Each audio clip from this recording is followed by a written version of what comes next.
Madame, Monsieur, bienvenue dans ce journal. C'est en prélude de la rentrée scolaire 2025-2026 que s'est ouvert un dialogue sincère et direct entre l'exécutif et les enseignants congolais. Les délégués syndicaux de l'éducation nationale ont pris langue avec la ministre de tutelle pour une évaluation objective des engagements gouvernementaux selon le cahier de charges de Bibois en présence des membres de l'administration. Raïssa Malou et ses syndicalistes ont planché sur les axes prioritaires des préoccupations de la base enseignante et les objectifs pour la nouvelle année scolaire qui pointe à l'horizon.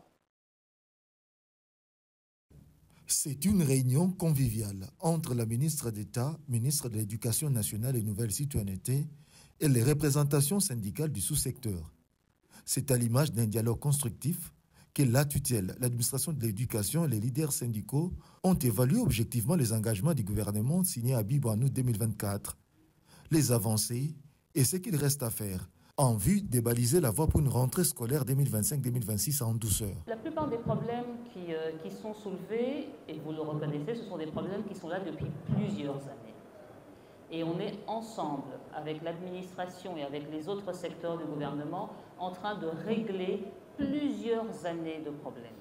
Évidemment, cela ne peut pas se régler aussi vite que l'on voudrait. Mais vous pouvez être rassuré de la détermination du chef de l'État, de la Première ministre et des membres du gouvernement, l'ancien comme le nouveau, pour résoudre ces problèmes. Et ça, je pense que vous ne pouvez pas en douter que vous avez été témoin. Toutes les problématiques, systématiquement, ou que ça vient des accords de Bibois ou de vos mémorandums, quand le problème peut être résolu au niveau du ministère, nous faisons tout pour qu'il le soit.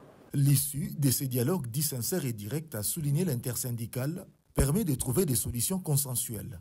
Une occasion pour eux de faire parvenir directement à la patronne de l'éducation toutes les préoccupations de la base syndicale, dont en majorité les enseignants. Au cours de ces échanges, nous avons parlé de la situation des enseignants.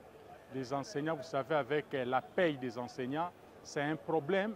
Malgré tout, le gouvernement disponibilise les moyens. Il y a des coins où il y a 2-3 mois que les gens ne sont pas encore payés alors que le gouvernement avait déjà libéré les fonds. Nous parlons aussi d'une mission de contrôle pour identifier qui est enseignant, qui est en train d'enseigner, qui doit être payé.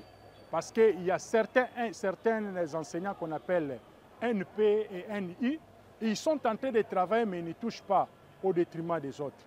Donc nous voulons d'abord connaître cet effectif-là et ensemble avec le gouvernement, nous allons encore nous mettre ensemble pour que nous puissions voir comment améliorer la situation des enseignants. Le nettoyage du fichier de la paye pour mobiliser de ressources supplémentaires en vue d'assurer le paiement des enseignants non payés nouvelles unités, voilà l'un des engagements prioritaires de l'exécutif central à l'issue de cette réunion, dans l'optique de l'amélioration des conditions de travail de l'enseignant, et ce, en dépit des contraintes budgétaires, dues également à la situation sécuritaire dans l'Est de la RDC.